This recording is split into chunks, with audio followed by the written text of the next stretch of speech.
Paz, meus irmãos, sejam todos bem-vindos, em nome de Jesus.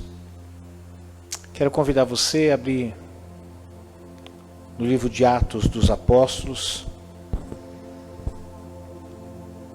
capítulo 2, versos 46 e 47.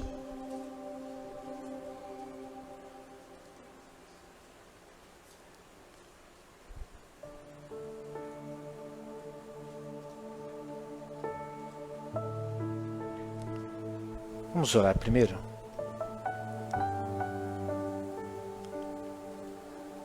Pai, é bom estar aqui. Pai, me diga qual outro lugar nós poderíamos estar, que poderia trazer para o nosso coração tanto conforto, tanta esperança, tanta paz. O mundo busca paz, o mundo busca ser feliz. Mas se esquece, Senhor, que a paz que excede a todo entendimento e que a verdadeira felicidade só encontramos no Senhor.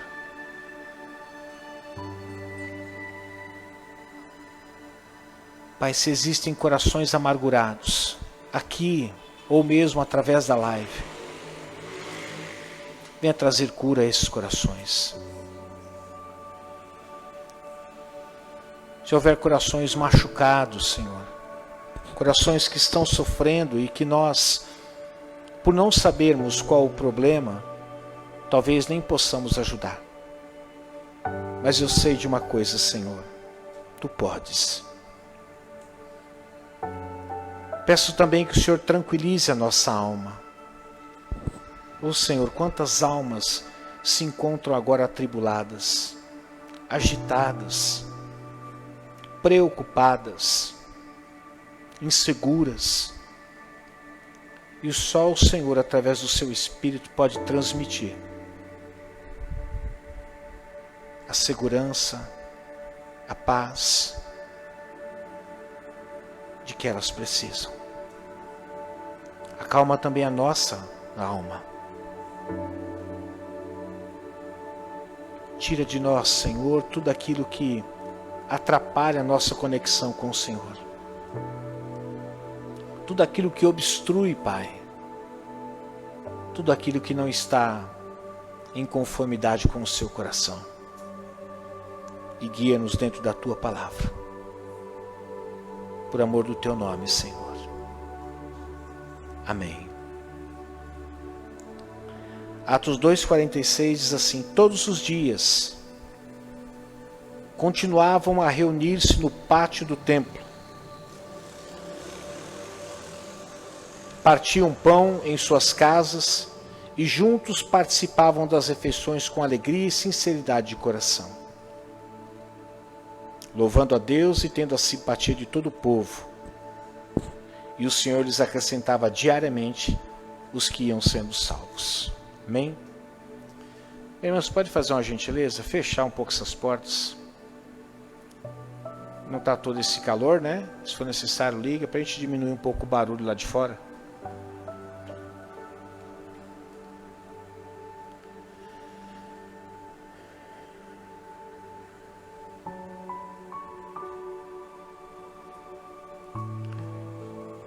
Esse ano que passou, o ano de 2020, foi um ano totalmente diferente dos outros anos que nós passamos e enfrentamos. Um ano marcado por, muito mais marcado por tristeza do que por alegrias. Um ano muito mais marcado por doenças do que por curas. Um ano marcado por desespero, aflição, insegurança, dor, tragédia. Foi um ano totalmente atípico aos anos que antecederam a este ano. Eu sei que talvez você tenha vivido na sua vida anos difíceis, ou em especial um ano foi mais difícil que outro, mas nós sabemos que, de uma forma mundial, esse ano não foi diferente. Não foi diferente para todo mundo que está espalhado pelo mundo todo. infelizmente por conta dessa pandemia que surgiu e que veio trazer incômodo dentro de nós, veio chacoalhar as nossas estruturas, veio mexer com a nossa fé, veio questionar a nós mesmos se tudo aquilo que nós dizemos crer é aquilo que verdadeiramente nós cremos. Eu costumo sempre dizer que o conhecimento da verdade é muito importante, mas vivê-la está acima ainda do conhecimento. Conhecer e falar e discursar sobre fé, talvez não, com certeza existam pessoas habilidosas, pessoas com um conhecimento muito grande e que poderia talvez causar até certa admiração quando nós parássemos para ouvi-las. Mas você viver a fé é algo muito mais profundo do que simplesmente você discorrer sobre ela.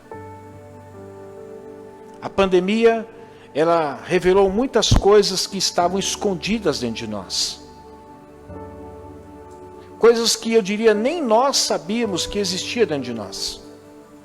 Coisas que nós achávamos que já estava devidamente consolidada, alicerçada, estruturada, e que talvez nós poderíamos até dizer o seguinte: olha, eu tenho dúvida quanto a algumas questões teológicas na Bíblia, ou até do procedimento moral, ou se aquilo que está contido no Velho Testamento também ainda está vigente no Novo Testamento, mas no que diz respeito a essas outras coisas, tudo já está assentado dentro de mim. E eu percebi particularmente, não sei você, mas eu vejo apenas o reflexo das pessoas. Eu vejo em mim mesmo aquilo que eu pensava que estava devidamente consolidado e não estava, mas também vejo isso na vida das pessoas. A igreja de 2019 não é a igreja não foi a igreja de 2020. E a igreja de 2021 também não está sendo a igreja de 2019 e dos anos anteriores. Coisas que nós achávamos que estavam, por exemplo, erradicadas. Sabe quando se trata uma doença e depois que essa doença deixa de existir, pelo menos no lugar geográfico onde nós moramos, no país onde nós moramos, e nós dizemos assim, bom, a febre amarela, por exemplo, foi erradicada, não existe mais. Estou dizendo hipoteticamente, não tenho dados precisos sobre isso, mas foi erradicada. E algumas coisas espirituais, não materiais dentro da gente, nós pensávamos que já havia sido erradicada, como por exemplo, a incredulidade. E a gente percebeu que nessa pandemia existia uma dose, eu não sei qual a dose, de incredulidade existente dentro de cada um de nós quando nós nos deparamos com esse assustador quadro chamado Covid-19. Nós nos enganamos muito com nós mesmos. Por isso, quando nós perguntamos, será que conheço as pessoas? Não. Será que conheço Deus? Não, mas eu conheço a mim mesmo. E eu descobri em 2020 que nem eu mesmo eu conheço, nem a mim mesmo eu conheço.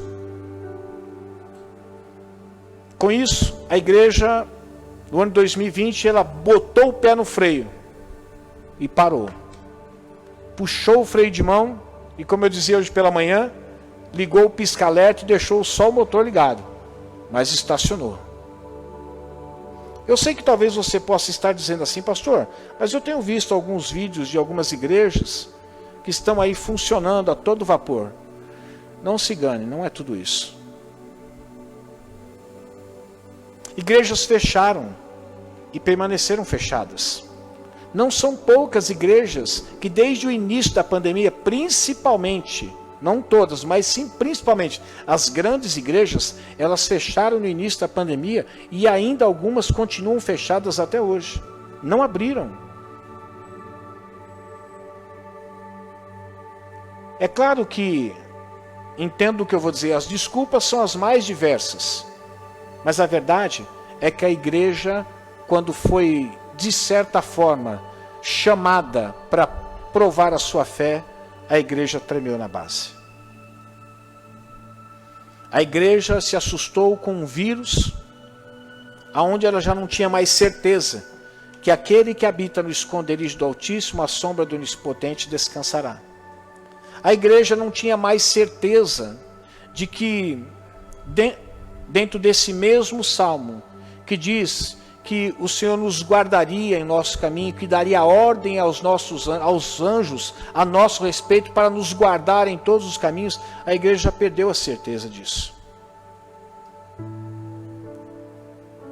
Que o Senhor é seu pastor e nada faltará, a igreja temeu. Nós vimos que no início da pandemia as pessoas correram desesperadas para os supermercados, comprando sacos e sacos de arroz, de feijão, disso. Mas e o Deus que sustentou o povo no deserto, onde não havia supermercado, não havia nada? E eu vejo isso não só com a falta de fé, mas ao mesmo tempo o egoísmo, né? Deixa eu comprar todo, como se somente a família dela precisasse de 10, 12, 15 pacotes de arroz, como se somente a família dela precisasse de caixas e caixas de litro de leite. Alguns pastores decidiram atender os seus fiéis apenas virtualmente. Qual é o seu problema? Senta aí do lado, vamos fazer uma live, você da sua casa e eu da minha. Vamos conversar, abra o seu coração. Não pode ser pessoalmente, pastor, fica tão informal desse jeito. Não, vamos tomar cuidado.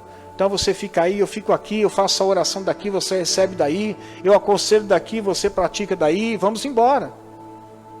Outros pastores, em contrapartida, se expuseram.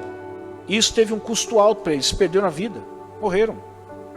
De alguma forma eles foram contaminados e perderam a vida. E aí eu pergunto para você, será que aqueles que se isolaram, guardando a sua própria vida e a vida de outras pessoas, assim dizendo, estavam certos? E aqueles que saíram e se expuseram estavam errados? Ou será que aqueles que, de certa forma, se resguardaram pensando em si e nas outras pessoas, foi muito mais uma atitude de covardia? E será que essas pessoas que saíram, não querendo ter a mesma atitude que outros tiveram, e que para nós pode soar como covardia, não foram negligentes e por causa disso morreram?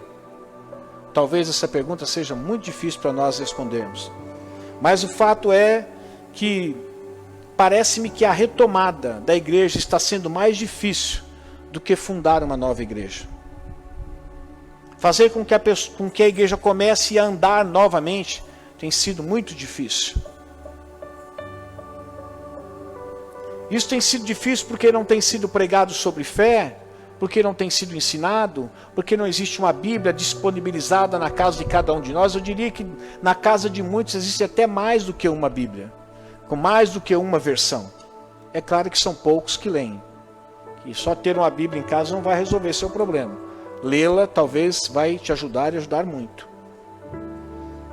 Para os fiéis que tiveram que se ausentar nos cultos, foi uma tortura.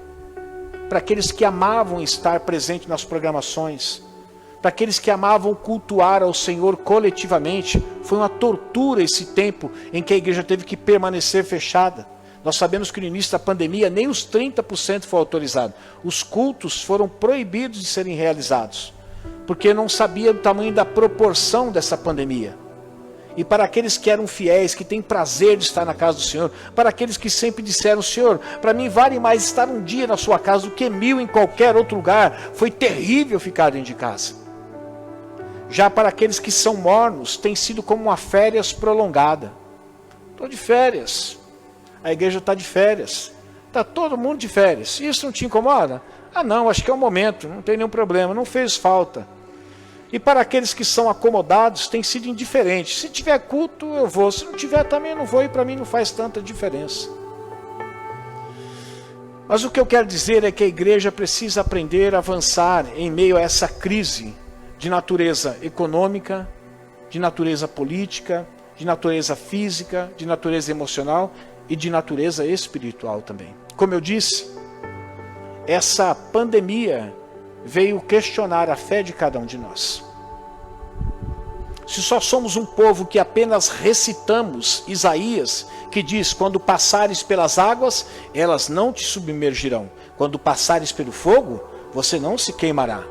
se nós apenas aprendemos nos tornar em grandes poetas que declamam a verdade da palavra de Deus como uma simples poesia em dias bons, ou se verdadeiramente nós somos não poetas, mas somos aqueles que participam da história e que creem verdadeiramente que aquilo que está escrito é a verdade e vivem segundo essa verdade.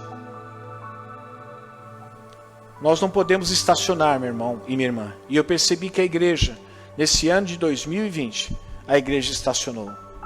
Se a igreja já não estava evangelizando, agora muito menos.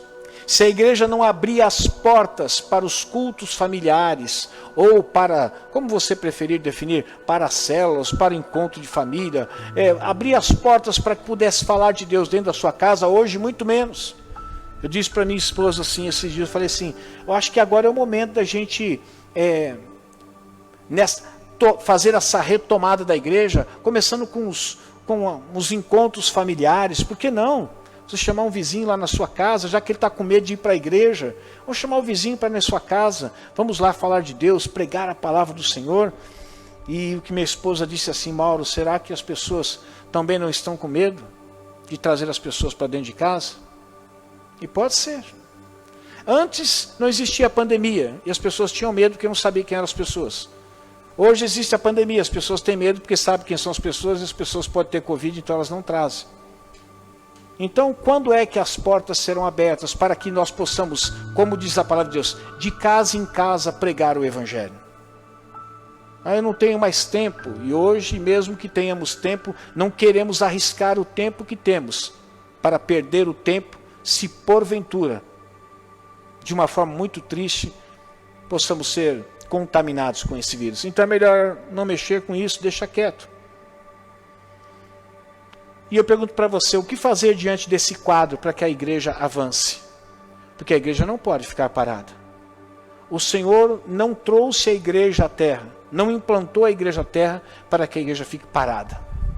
Para que nós nos reunamos 1 ou 2 vezes por semana, 1h30, no máximo 2 horas. Isso quando aqueles que entendem precisam vir 2 vezes por semana estão. Aqueles que às vezes não vêm. Eu vi uma frase esses dias que eu falei, puxa vida, mas é muito forte. E eu não posso dizer que talvez, existem coisas que a gente precisa pensar muito antes de dizer, mas eu achei uma frase interessante. E a pessoa que postou, não sei de quem é a frase, mas disse assim, se você saiu da igreja por causa de pessoas, você nunca veio à igreja por causa de Cristo. E o que mais a gente vê é pessoas que às vezes saem das suas igrejas por causa de problemas com pessoas e vão para outras igrejas. E ele disse, se você fez isso, você nunca veio à igreja por causa de Cristo. Porque se foi por causa de Cristo, uma simples pessoa conseguiu fazer com que você deixasse, então você precisa rever a sua fé. Então eu queria hoje falar um pouco com você sobre essa questão da igreja avançar em meio à crise. Eu sei que está, ontem não, esses dias eu estive na reunião da Maressa, e a professora que estava coordenando, estava direcionando a reunião, disse que ela contraiu Covid. Ela é uma senhora de 59 anos, o marido de 60 anos. Quando começou a pandemia, eles se trancaram dentro de casa, ela professora, ele aposentado, ficavam só dentro de casa. O marido ia para o supermercado 6h30 da manhã, porque o supermercado abria às 7 horas, porque ele queria ser o primeiro a entrar e o primeiro a sair para ficar dentro de casa. A saída que eles faziam era da sua casa até o litoral para ficar enfiado dentro de uma casa, via aquela praia enorme, aquela exuberância toda, não podia ir porque o perigo do contágio. E ficaram presos na casa de São Paulo, ficaram presos na casa no litoral. Um dia chega o filho dela que trabalha no metrô, vem visitá-la, vem ele, a esposa, vem a filhinha, e eles precisam sair. Fala assim, mãe, só precisa ficar com ela porque eu não posso levá-la agora. Não, tudo bem. E eles saem, porque eles perceberam que eles não estavam muito bem. E foram até o médico e fizeram o teste e estavam com Covid.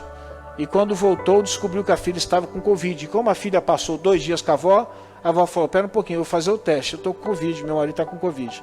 Aquilo que ela temia, sobreveio. Ficou enfiada dentro de uma caixa, saiu de uma caixa e ia para outra caixa, e dentro da caixa o vírus a pegou. A igreja precisa olhar para esse quadro, que eu sei que é assustador, é um inimigo que ele chama de inimigo invisível. Ninguém está vendo, mas ele está presente. Inclusive ele pode estar aqui. Eu espero que não, mas ele pode estar aqui. Michele já olhou para o Heber já olhou para a Michele. Hoje pela manhã mesmo veio um senhor, ele sentou aqui à frente, tanto quanto estranho. Cheguei perto para ver se tinha algum odor de álcool, não tinha. Eu acho que ele tinha talvez algum probleminha. E ele perguntou que ele queria contribuir, então ele abriu a carteira dele, sacou 2 notas acho que de R$2, jogou aqui dentro. E ele estava sem máscara, e sem máscara ele ficou o tempo todo, e nós não tínhamos aí nenhuma máscara para poder fornecer para ele. E aí você tinha... O que eu faço agora? Eu vou cumprimentar um sujeito que nunca veio aqui, que está sem máscara, que é suspeita. O que eu faço? Se eu faço, se eu não faço, recebo, não recebo. E aí você tem que fazer escolhas e tomar decisões. E a igreja, diante de todo esse quadro, ela não está sabendo o que fazer. Se ela avança, se ela fica dentro de casa, se ela sai para a rua. Sair para a rua ela não vai sair, só sai se for necessário. Então hoje eu queria falar um pouco que a igreja precisa avançar em meio a essa crise. Eu sei que os tempos são ruins, e deixe-me dar uma notícia para você que não é nova, é muito velha. Quando eu disse que eu estava na reunião da Maressa, a professora diz assim: olha, eu não sei como vai ficar. E havia ali presente uma enfermeira, ela diz assim: vai piorar. Os hospitais não têm mais leito. Meu pai ficou internado no hospital do Santa Marcelina do Itaim. Então lá tinha a ala onde algumas pessoas ficavam internadas, e a outra ala somente para as pessoas que haviam contraído o Covid-19. Eu visitei meu pai durante 8 dias. Quando foi no 9º dia, eu fui visitar, entrei no lugar, estava fechado, estava escrito Covid. Eu falei: entrei no lugar errado. Mas vem aqui, não posso ter. A hora que eu voltei, a moça falou assim: não, é que todos esses leitos agora estão disponibilizados para o Covid, já está tudo lotado lá embaixo, não tem mais aonde colocar. E eu mais do que rapidamente saí daquele lugar, já dei a volta, fui lá, fui visitar o meu pai.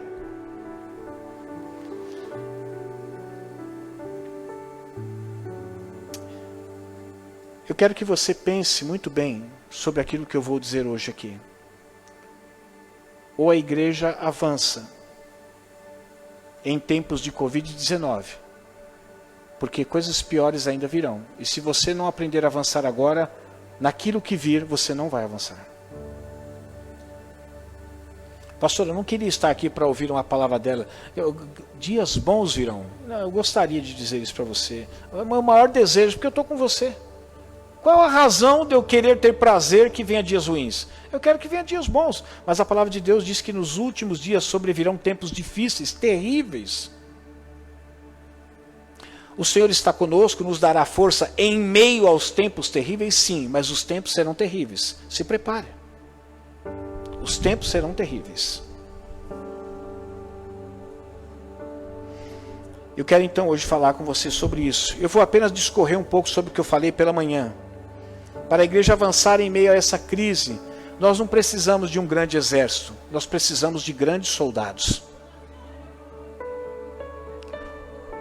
Hoje as pessoas estão querendo ingressar num exército grande para se tornar um grande soldado. E não é assim que vai fazer de você um grande soldado. Aliás, um grande exército é formado de grandes soldados. Um soldado não consegue entrar e permanecer num grande exército, se ele também não for um grande soldado. Mas as pessoas estão fazendo a operação inversa. Acha que se ela entrar num exército grande, isso fará dela um grande soldado. Não. Você quer ver um exemplo? A história que eu contei hoje pela manhã, a história de Gideão. Gideão tinha um exército de 32 mil, é isso mesmo, né? E 300 soldados. Exército grande. Quando eles foram travar uma batalha contra os midianitas, Deus diz assim para Gideão: Gideão, tem muita gente aí. E eu vou dizer para você que esse exército grande que você tem, poucos são grandes soldados. Você quer ver um negócio? Pergunta para eles quem está morrendo de medo para entrar nessa batalha contra os midianitas. E Gideão falou: bom, vou lá perguntar, mas eu não acredito que talvez isso seja verdade. Quando Gideão falou assim: escuta, nós vamos guerrear agora contra os midianitas, que eram um inimigo terrível. Quem é que está com muito medo? E a Bíblia diz que, olha lá, 22.000 homens disseram: eu estou com medo. Aí Deus disse para Gideão: Gideão, manda eles embora, está tudo com medo. Então um exército de 32.300 já caiu para quanto? 10.300. Deus olha e fala assim: ainda você tem um exército grande, mas eu vou dizer para você, poucos são grandes soldados aí. Você quer ver um negócio? Fala para eles beberem água. E a hora que eles beberem água, fica só observando como cada um bebe água. E a Bíblia conta que dos 10.000 que foram beber água, alguns abaixaram e começaram a beber água como se fossem cachorros. Cachorro. Deixa no singular mesmo, como cachorro. Se fosse ovo, seriam ovos, né? Agora cachorros, então deixa para lá. Estou aqui para pregar, não para dar aula de português, né? Embora eu ache importante isso também. E Deus falou: fica olhando aí, Gideão, o que vai acontecer. E Gideão começou a observar que alguns bebiam água como se fossem pequenos cachorros. Outros pegavam água com a mão, bebiam e ficavam olhando, não baixavam a guarda, tomando água, mas olhando. Falou: conta aí, Gideão, quanto deu? Tem 300. Falou assim: então é com esses 300 que você pode contar. Gideão, você tinha um exército muito grande, mas você tinha poucos grandes soldados. Eu vim aqui dizer para você, meu irmão, que o que vai fazer desta igreja, não uma igreja grande, mas uma grande igreja, serão os grandes soldados que aqui existiram. E talvez, se Deus assim permitir, nós nos tornemos até numa igreja grande, por sermos uma grande igreja e por sermos grandes soldados. Agora, nem toda igreja grande é uma grande igreja. E nem toda igreja grande está cheia de grandes soldados. Às vezes igreja grande, às vezes, não estou padronizando aqui, tá? Você que chegou agora na live, não é padronização. Nem toda igreja grande está cheia de grandes soldados. Às vezes tem soldados grandes só, mas não grandes soldados. E nem toda igreja pequena, a exemplo, a nossa, por ser pequena, não pode conter grandes soldados. Mas isso quem vai determinar é você. O que vai fazer do Ministério Acos uma grande igreja serão os grandes soldados que aqui existiram. Eu falava hoje pela manhã também que para uma igreja avançar em meio à crise, nós não precisamos de homens fortes, nós precisamos de homens dependentes. Quantas pessoas estão fazendo a obra de Deus confiando na força do seu braço, na habilidade que tem, na saúde que foi disponibilizada para ela? Eu dizia para amanhã que eu estou lendo um livro que foi disponibilizado em 3 volumes, um livro simplesmente magnífico e tem edificado muito a minha vida. Me fez enxergar coisas que eu já tinha tido contato, mas não tinha parado para dar o devido valor. E existe a força do corpo humano, que é adquirida através de uma boa alimentação, através de horas de descanso, e você repõe a sua energia. Mas existe uma força que está além daquela que você conquista através de uma boa alimentação e através de algumas horas de sono. Existe uma força que vem de Deus.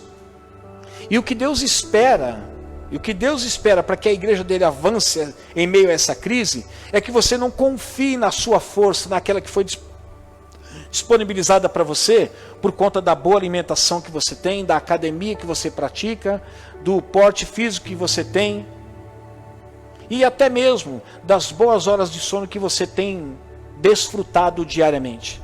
Mas que mesmo você tendo essa força existente em você, que também é bênção de Deus, que você aprenda a depender de Deus e confiar que, se faltar força, existe uma força extra que não vem do alimento e nem das horas de sono, mas que vem do Senhor. Mas esses só desfrutarão dessa força daqueles que verdadeiramente vivem uma vida de dependência. E eu queria agora continuar falando para vocês sobre mais 2 verdades, para que a igreja possa avançar em meio a essa crise. O que a igreja não precisa, não é do que a igreja precisa, mas do que a igreja não precisa, para que ela possa avançar em meio a essa crise. Para a igreja avançar em meio a essa crise, não precisamos de seguidores, mas de homens convictos. Em qualquer segmento de espiritualidade você vai encontrar seguidores. Você vai encontrar seguidores dentro do espiritismo, você vai encontrar seguidores dentro da Umbanda, dentro do Candomblé, dentro do catolicismo, dentro da Seixonoe, e aí daí por diante. As religiões são as mais diversas. Você poderia aqui até melhor do que eu citar outras religiões. Você vai encontrar vários seguidores. E até dentro do cristianismo você vai encontrar alguns seguidores. Uma coisa é você ser seguidor, outra coisa é você ser discípulo. É você ser convicto de quem você está seguindo e você ser convicto da proposta que foi feita a você no que diz respeito à verdade do Evangelho. É interessante que dentro do cristianismo também Jesus, certa vez, ele encontrou muitos seguidores, muitos que iam atrás dele. Mas a igreja, para avançar em meio à crise, ela não precisa de seguidores. Elas precisam que essas pessoas que talvez até iniciaram como seguidores, se tornem pessoas convictas da fé que dizem ter. Olha o que está escrito em João capítulo 6, versos 66 e versos 68. Diz assim: daquela hora em diante, muitos dos seus discípulos voltaram atrás e deixaram de segui-lo. Estava falando de pessoas que seguiam Jesus. E é interessante que a Bíblia diz, chama eles até de discípulos. Jesus perguntou aos 12, e vocês, também não querem ir? Aqueles a quem ele convocou, chamou, após algumas boas horas no monte orando, no outro dia ele desce e sai aí pescando algumas pessoas que seriam futuramente designadas como apóstolos do Senhor. Quando ele vê aquele mar de gente indo embora, sabe por quê? Porque Jesus começou a se apresentar como o pão que desceu do céu. E ele começou a falar assim, que quem não se alimentasse dele, não teria vida em si mesmo. E a Bíblia diz que essas pessoas que estavam com Jesus, eram seguidores, eram discípulos. Mas quando ele começou a falar que o verdadeiro alimento para a vida deles, era se alimentar dele próprio, a Bíblia diz que muitos deixaram de seguir. Aí Jesus então olha para os dois e diz assim, vocês também não querem aproveitar a oportunidade de ir embora? Aproveita que agora é o momento. É tanta gente indo embora que se você for no meio, ninguém vai falar, olha aí, ó, aqueles a quem ele chamou, agora também está indo com a gente. Você se embola no meio e aproveita a oportunidade. Aí nós encontramos uma das mais brilhantes respostas, tirando aquela de Jesus, uma resposta que obviamente não poderia ter vindo de Pedro. Veio através de Pedro, mas não poderia ter vindo de Pedro. Aliás, não poderia ter vindo de nenhum dos discípulos. Pedro olha, eu não sei com que cara Pedro olhou. Mas se eu fosse tentar dramatizar aqui, e Jesus estivesse olhando para mim assim, e vocês não querem ir também? Se eu fosse Pedro, talvez eu faria assim. Mas para onde que a gente vai? Só o Senhor falou de palavras de vida eterna, mestre. Para onde que a gente vai?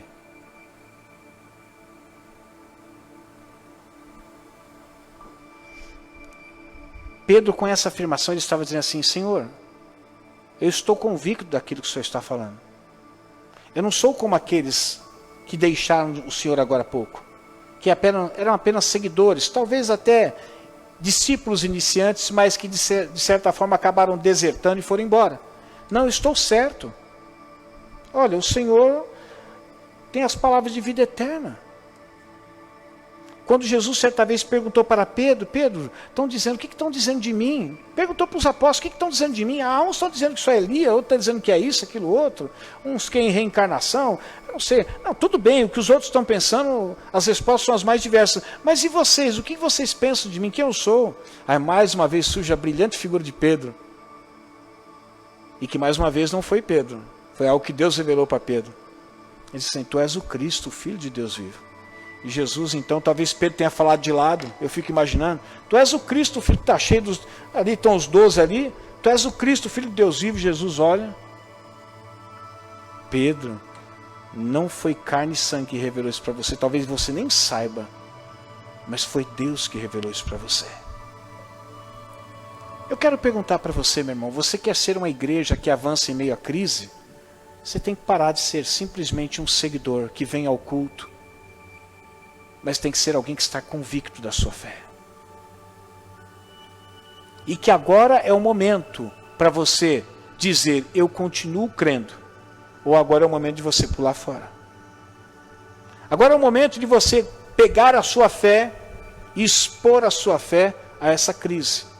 E ver o que essa fé que você diz ter, qual é a resposta que ela vai dar para você. O que eu tenho ensinado aqui, meus irmãos, que não é para ninguém as pessoas saírem tirando a máscara, ou jogando álcool gel fora, ou não aderindo às medidas de segurança, nada disso. Eu só estou dizendo para você que em algum momento você precisa entender que essas medidas de segurança, elas são muito mais cumprimento de protocolo do que uma proteção para a sua vida. Você que diz crer que o Senhor dá ordem aos nossos anjos a nosso respeito para nos guardar em todos os nossos caminhos. Você que acredita que o Deus que livrou os egípcios da praga também pode livrar você. A resposta que eu tenho encontrado de algumas pessoas é a seguinte: pastor, mas a verdade é o seguinte, é que tem muito crente sendo atingido. É verdade. E a única resposta que eu tenho para dar para essa pessoa é a seguinte: eu não posso censurar e não posso criticar ninguém. Só sei de uma coisa: cada um vai viver da fé. Mas é da fé que ele tem. Ninguém vai viver da minha fé. Eu não consigo viver da fé de cada um. Eu vou viver daquilo que eu tenho.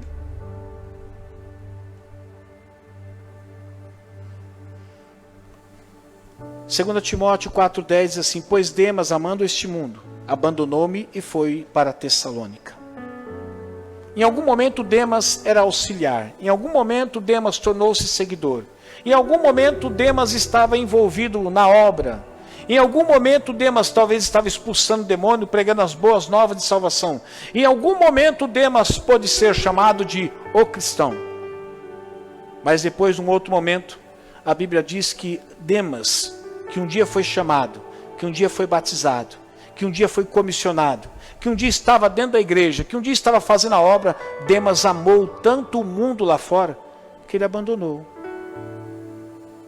Demas em algum momento foi um seguidor, mas em algum momento ele perdeu a convicção da sua fé. E por conta de perder a convicção da sua fé, na fé em quem ele cria, o mundo foi muito mais atraente para ele, como tem sido para muitas pessoas que estão dentro da igreja. Existem pessoas que nunca decidem pelo mundo, porque elas têm medo de ir para o inferno, mas elas também nunca estão dentro da igreja. E quando diz estar dentro da igreja, não é dentro do espaço igreja, mas nunca estão dentro do corpo. Porque eu não conheço uma parte do meu corpo que não se movimenta, que não está viva. Até um fio de cabelo, quando ele não está servindo para mais nada, sabe o que acontece? O que está acontecendo comigo, caindo. Então todo aquele que está no corpo, ele está vivo. Ele está ativo. De uma forma ou de outra ele está vivo, ele está ativo. E você pode ver que todo membro que está no corpo, quando ele de alguma forma o membro acaba necrosando, é isso que fala, né? Acaba necrosando, não existe uma outra saída senão o quê? Amputá-lo. Eu me lembro do Pedro, quando ele era um garotinho, tinha uns 4 anos, ele saiu correndo atrás da minha sobrinha pela escada, nós morávamos sobrados, minha sobrinha entrou dentro do banheiro, e quando ela entrou dentro do banheiro, ela fechou a porta, o Pedro colocou o dedo. A hora que colocou o dedo, guilhotinou a ponta do dedo dele. Eu me lembro que a hora que eu peguei o Pedro assim, essa parte dele estava caída para cá, eu vi o ossinho aparecendo para fora, e peguei, coloquei o dedo no lugar, fechei e fomos correndo para o hospital. O médico disse assim: olha, demorou um pouco, porque nós fomos até o TID, lá não tinha recurso para tirar radiografia. Bom, não deu certo, tivemos que ir até o Santa Marcelina de Itaquera.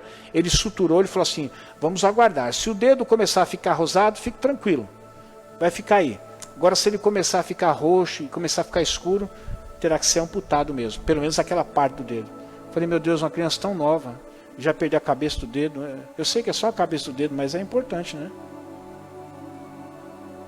No outro dia fui fazer o curativo, e dentro de mim aquele gelo dentro do coração. Falei: Senhor, não deixa eu ver nada escuro, né? Aí à medida que eu fui desenrolando assim, eu olhei o dedinho dele, já estava branquinho, a ponta já estava ficando rosada. Eu falei: glória a Deus. E tá aí, hoje usa todos os dedos, é uma benção, meu Deus, tocando violão, tocando teclado, e é uma benção. Eu quero perguntar para você: você quer ser uma igreja que avance em meio a essa crise? Você tem que parar de ser apenas um seguidor de multidão, ou seguidor de campanhas, ou seguidor de um lado ou de outro. Você precisa ser convicto daquilo que você crê. Por que eu, particularmente, não alimento a ideia de campanhas, de tantas outras coisas, eu não vou aqui citar, que é feito em outra igreja? Porque é o seguinte: ou você tem fé, ou você não tem fé. Existem lugares que acontecem algumas coisas que outros lugares não acontecem, mas não tem nada a ver com o lugar, tem a ver com a fé das pessoas. Você acredita que neste lugar Deus pode ressuscitar um morto aqui? Eu sei que você vai falar que sim. Outra coisa é um defunto estar aqui na frente e eu chamar você para orar por esse defunto, ou você me chamar, porque assim a vergonha vai ser maior. O pastor orou e nada aconteceu. 2 Timóteo ele diz então: olha, Demas amou o mundo de tal forma que ele abandonou. Ele era apenas um seguidor que se transformou num discípulo, mas depois, por amar o mundo, ele perdeu a convicção da sua fé. E como é que está a convicção da sua fé em tempos de pandemia agora? Como é que está? Já foi erradicado de você a possibilidade de que... Puxa vida, hein? Tem coisa que vem na minha cabeça, mas eu descubro só depois se eu posso falar ou se eu não posso falar, se eu devo ou se eu não devo falar. Se hoje alguém chamasse para você, falasse assim: você pode vir aqui em casa orar por mim? Posso. E a hora que chegasse na parte, falasse assim: eu estou com Covid. O que você faria? Não, seja sincero, o que você faria? Entraria e orava. Quem mais entraria e orava também? Eu sei que a maioria não faria isso. A maioria encaminharia ele para o hospital, não é verdade? E se ele estiver em quarentena, que ele permaneça em quarentena. Meu irmão, eu estou querendo desafiar você a sair orando pelos covideiros? Não. Mas se for necessário, sim. A Bíblia diz que nós imporíamos as mãos sobre os enfermos, não diz que tipo de enfermidade que era. Naquela época, lepra era o quê? Uma enfermidade. E será que só foi Jesus que curou o leproso? Será que os discípulos não tiveram que orar pelo leproso e colocar as mãos? Ou será que os discípulos também estavam vivendo um momento de Covid, dizendo assim: olha, qualquer doença eu boto a mão para expulsar, mas essa aí, como é contagiosa, é arriscado, ao invés de eu transmitir a cura, você me transmitir a doença. Então fica aí que eu tenho fé para que você seja curado sem eu tocar em você. Isso já é evidência de falta de fé. Meu irmão, eu estou levando você a pensar porque eu estou me estrangulando. Nesse tempo eu estou me estrangulando. Eu estou querendo saber se tudo aquilo que eu disse que era verdade é verdade mesmo. E eu quero que juntamente comigo você também pergunte isso a você. Se você é apenas um seguidor, ou se você é alguém convicto da sua fé mesmo. Hebreus 11:35, esse texto me deixa arrepiado. Nem coloquei ele todo. 11:35 diz assim: houve mulheres que, pela ressurreição, tiveram de volta os seus mortos. Você imagina uma cena dessa? Nos dias de hoje, pessoas que você enterrou, ressuscitam e aparecem lá na porta da sua casa. Imagina seu pai, sua mãe, um irmão que morreu. Acontece uma ressurreição, bate na porta. Quem está aí? Seu irmão, você está louco? Meu irmão morreu faz 2 anos. Ele está aí. É demônio. Não pode ser ele. Provavelmente nós acreditaríamos que fosse um espírito. Mas o texto diz que houve mulheres que tiveram de volta os seus mortos. Alguns decidiram ser torturados e recusaram a ser libertos, porque estavam pregando o evangelho. Eles recusaram a receber a libertação para poderem alcançar a ressurreição superior. É por isso que hoje, assim, eu vi há pouco tempo aquele Rodrigo Silva, né? O pastor Rodrigo Silva, que é um pastor até da Adventista, ele falando com o Jô Soares, ele falando, provando, por que alguém morreria por uma mentira? Por que alguém, tendo a oportunidade de ser liberto e conduzir a sua vida normalmente como outras pessoas poderiam conduzir, decidem ser torturados, recusam-se receber a libertação, porque estavam crendo, estavam convictos da sua fé e preferiram morrer do que abrir mão da sua fé. Ninguém morre por uma mentira, só morre por uma verdade, mesmo que essa verdade venha tirar a sua vida. Então eu pergunto para você, você quer fazer parte da igreja que avança em meio à crise? Nós não precisamos mais de seguidor aqui no Ministério Arcos. Se você for um, convido você a ir embora. Nós precisamos de pessoas convictas da fé. Porque o seguidor, ele não contagia ninguém. Sabia disso? O seguidor não contagia ninguém. Agora, um convicto da fé, ele contagia as outras pessoas. Ele é tão convincente quando ele fala que as pessoas ficam sem argumentos. E só existe duas saídas para as pessoas: negarem a verdade ou abraçarem a verdade. Diante de alguém convicto da fé, ou ela nega a verdade ou ela abraça a verdade. Mas diante de só um seguidor, vou usar uma expressão chula aqui, posso? Não é palavrão, não cheira e nem fede. Um seguidor não cheira e nem fede para as pessoas do mundo. Já viu alguém falando de algo com empolgação? E alguém falando da mesma coisa sem empolgação? A gente fica muito mais envolvido com aquele que fala de uma forma empolgada do que aquele que fala a mesma coisa sem ser empolgado. Me veio agora aqui a história do palhaço. Não sei se já contei aqui. Conta a história, não sei até que ponto isso é verdade, mas é uma história e eu acho que cabe bem para nós aqui. Onde existia uma igreja e o pastor pastoreava ali, e num determinado momento o pastor começou a perceber que os cultos foi reduzindo o número de presentes. Ele começou a visitar os irmãos que não estavam indo mais para o culto. E ele descobriu algo que assustou ele, Franklin. As pessoas não estavam indo para o culto, mas elas estavam indo para outro lugar. E não era para outra igreja. Elas estavam indo para o circo, que era do outro lado da rua. E ele falou assim, mas por que vocês preferem ir para o circo do que ir para a igreja ouvir a verdade? Ah, pastor, lá é tão bom. Eu só preciso ir lá, pastor. Até o senhor, se eu for no circo, você vai deixar de ir para a igreja. O pastor ficou tão indignado que falou assim, eu preciso conversar. Foi até o circo. E ele descobriu que na realidade não era o circo em si, mas era o palhaço que tinha no circo. E ele foi conversar com o palhaço.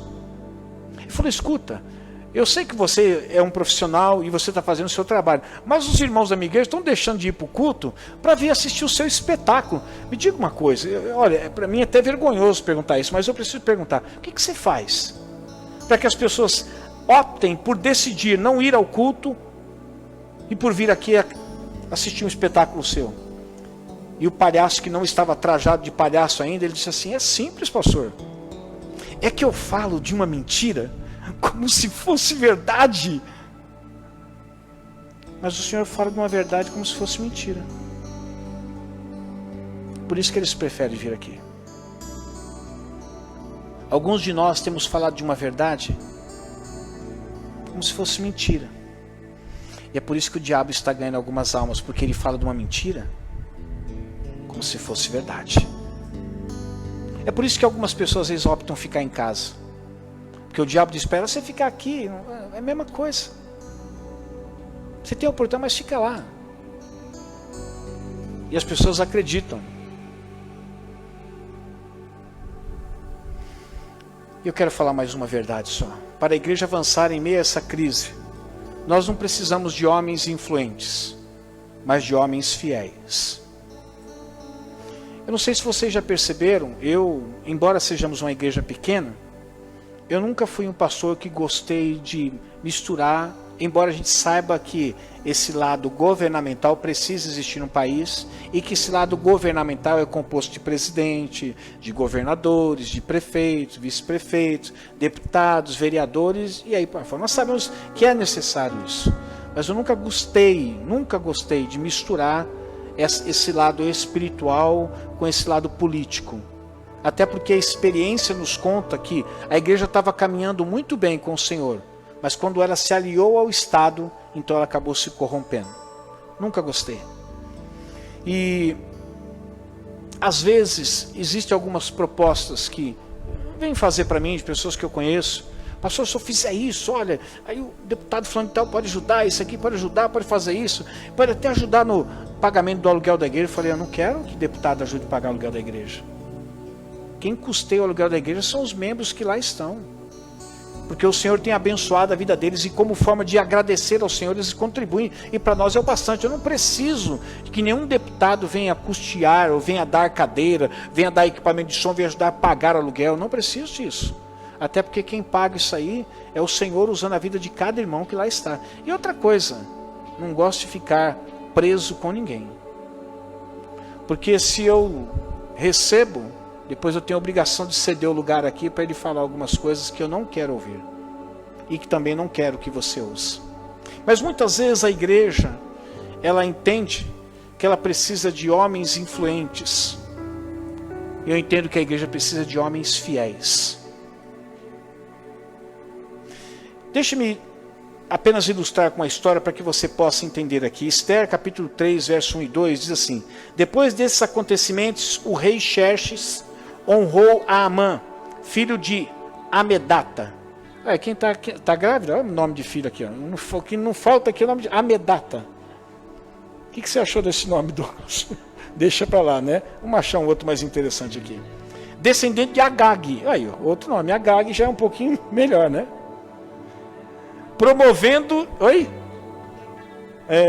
Promovendo e dando-lhe uma posição mais elevada do que a de todos os demais nobres. Todos os oficiais do palácio real curvavam-se e prostravam-se diante de Amã, conforme as ordens do rei. Mardoqueu, porém, não se curvava, nem se prostrava diante dele. A história conta que o rei promoveu esse homem Amã a uma posição que era elevada a de qualquer outro nobre existente ali. Esse homem se sentiu tão importante, um homem tão influente diante da pessoa do rei, que ele então começou de certa forma a exigir que as pessoas se prostrassem diante dele, se curvassem diante dele. Mas Mardoqueu, que era um judeu, ele sabia que ele não deveria se prostrar diante de nenhum homem, a não ser do Deus a quem ele servia. Nós sabemos que isso teve o desenrolar dessa história, e que Esther foi usada para falar com o rei, e que a forca que a mulher de Amã sugeriu, e alguns amigos sugeriu para que ele fizesse para enforcar Mardoqueu, acabou servindo para enforcar a ele próprio. Por quê? Porque Amã, num dado momento, ele acreditava que por ser quem ele era, por ocupar a posição que ele ocupava, por ter sido colocado no lugar onde ele foi colocado pelo rei, que era a maior autoridade sobre uma nação, ele tinha uma alta influência sobre o rei. O que ele não contava é que existia uma Esther ali dentro do palácio, e que existia um Mardoqueu, e que eram pessoas fiéis ao Senhor, e que independente do grau de influência que esse homem tinha diante do rei, Deus era com Mardoqueu, Deus era com Esther. E a Bíblia conta que depois que o rei soube de toda a armação que a mãe estava armando para cima de Mardoqueu, querendo eliminar não somente Mardoqueu, mas todo o povo judeu, e dentre eles estava quem? A própria Esther, que era o quê? Esposa do rei. Nós sabemos que infelizmente, aliás, felizmente, melhor dizendo, aquele que preparou a forca foi aquele que acabou morrendo enforcado também. Meus irmãos, nós não precisamos de homens influentes, homens conhecedores, que têm contato com o político, cheio de manobras. O que nós precisamos aqui dentro da igreja é de homens fiéis, homens e mulheres fiéis. Que custe o que custar, doa o que doer, seja o sacrifício que for, está disposto a investir no reino, através dos talentos que Deus tem dado, através das bênçãos que Deus tem dado em sua vida. Nós não precisamos de pessoas que tenham contato com o governador, que tenham contato com o prefeito, que tenham contato com o presidente. Nós precisamos de pessoas que tenham contato com Deus, e que são fiéis nesse contato com Deus diariamente. Jeremias diz assim, Jeremias 2, 36, 37. Porque você não leva a sério a sua mudança de rumo?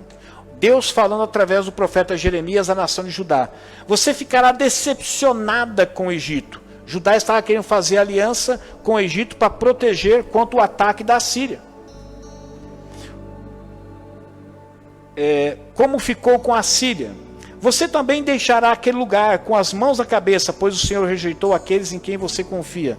Você não receberá a ajuda deles. É interessante que a nação de Deus não buscou a ajuda de Deus e apoio de Deus, mas foi buscar a ajuda de uma nação que Deus tinha tirado eles de lá. Nós sabemos que o povo hebreu durante muitos anos ficou no Egito. Deus tirou eles de lá, emancipou, trouxe eles para uma terra que mana leite e mel para que eles dependessem único e exclusivamente de Deus. Mas agora eles querem fazer aliança na esperança de que o Egito poderia juntamente com eles protegê-los do possível cativeiro que infelizmente aconteceu.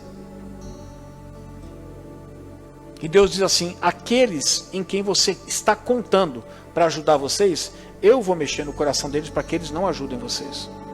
Porque vocês deixaram de contar com a minha ajuda e confiar em mim.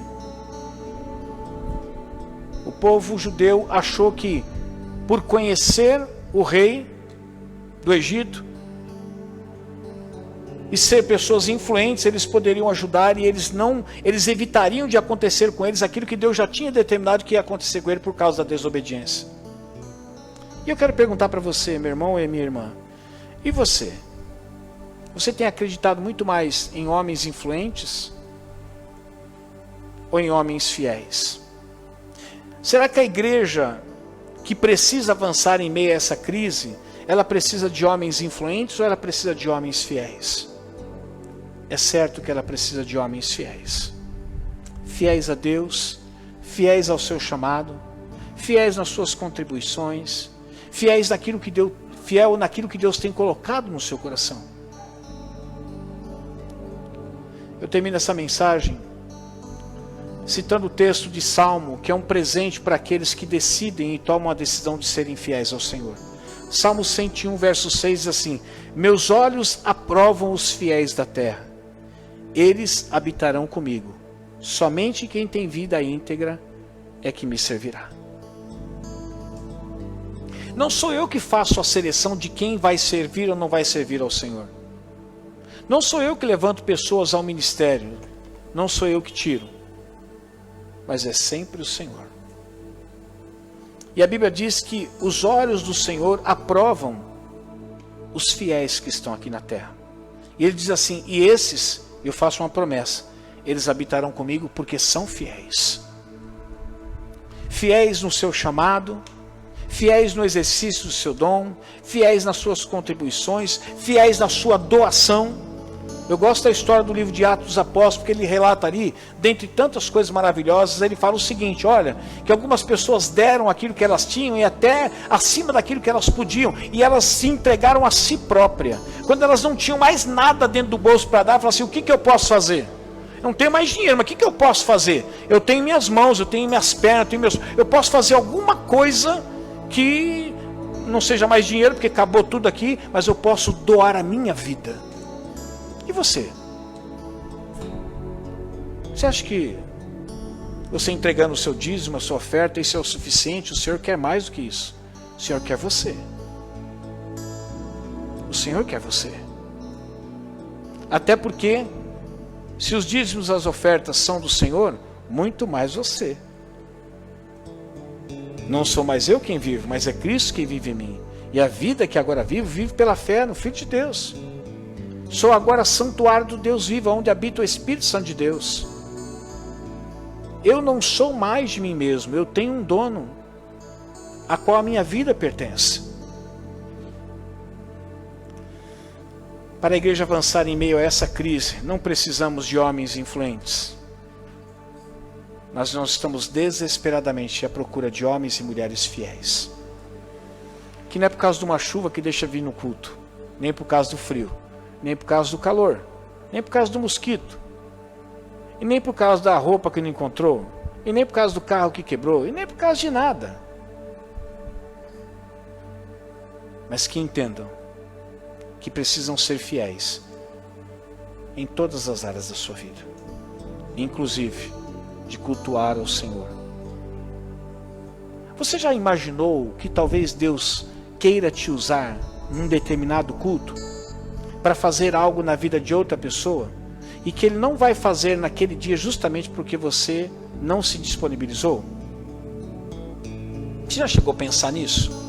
Não que Deus dependa de você, mas Deus quer fazer o que Ele quer fazer na vida de outro alguém através de você, mas nunca pode contar com você. Certamente Ele não vai deixar de fazer, mas você deixará de viver o privilégio de ser uma ferramenta nas mãos de Deus para abençoar uma vida. Às vezes uma palavra que você traz, alguém te procura e diz assim: meu irmão, aquilo que você disse foi determinante para a minha vida. E se você não tivesse aqui? E se você não abrisse a sua boca? E se você não fizesse nada? Certamente Deus o faria, mas certamente você não teria sido o canal por meio do qual Deus fluiu e falou com essas pessoas.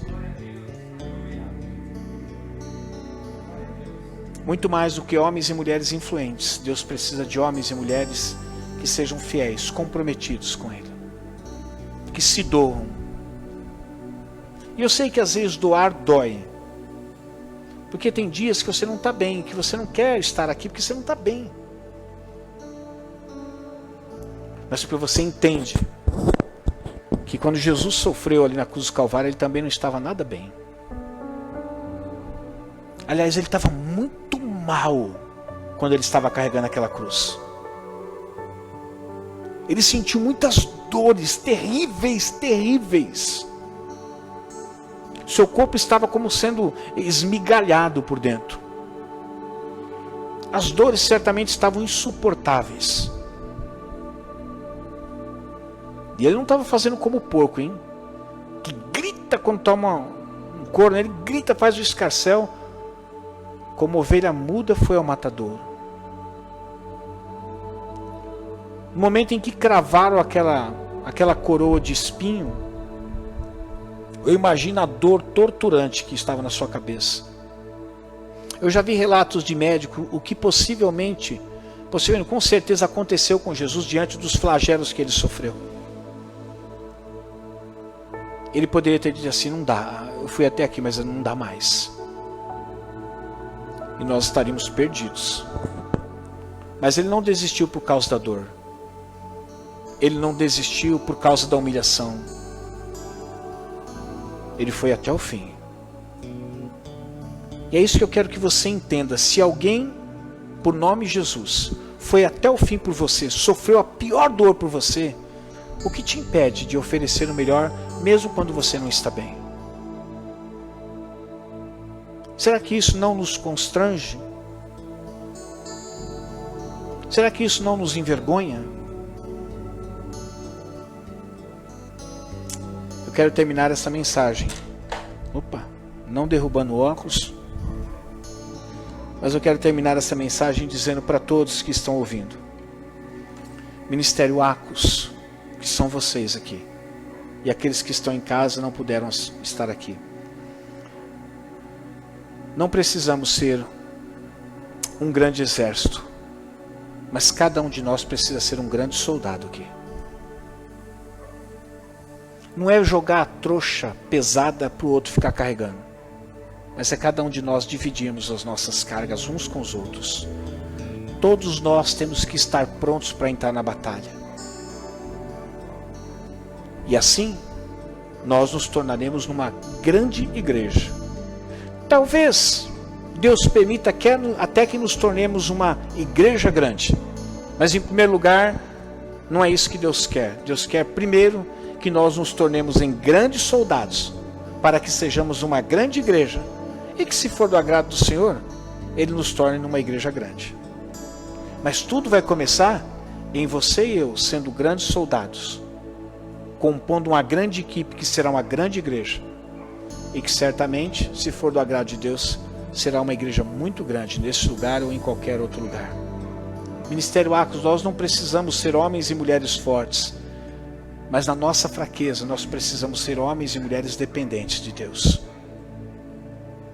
que não confia sequer um minuto na força do nosso braço, na nossa capacidade e nem no talento que Deus disponibilizou para nós através do Espírito, mas que continue dependendo único e exclusivamente dele. Ministério Acos, nós não precisamos ser seguidores de multidões e corre aqui, corre acolá, e corre aqui, corre acolá. Nós precisamos ser pessoas convictas da nossa fé. Porque o que move a mão de Deus não é você estar no lugar A ou no lugar B. O que move a mão de Deus é a fé que você tem. E isso para Deus não é importante o lugar onde você está, mas aonde está o seu coração. Ministério Acos, nós não precisamos ser homens e mulheres influentes, Ô pastor, vou distribuir um santinho aí para a próxima eleição, vota em mim que eu vou ajudar muito a igreja. Nós não precisamos da sua ajuda. Nós precisamos da sua fidelidade. É só da sua fidelidade. Seja fiel naquilo que Deus tem dito para você ser fiel. E certamente você será abençoado e nós seremos abençoados. Eu termino então dizendo para você, nós precisamos ser uma igreja que avança em meio à crise. E nós estamos no meio à crise. Nós não podemos parar. Nós temos que continuar. Como grandes soldados. Como homens e mulheres dependentes de Deus. Pessoas convictas da sua fé. E que acima de tudo, preservam a sua fidelidade a Deus. Amém? Vamos ficar em pé?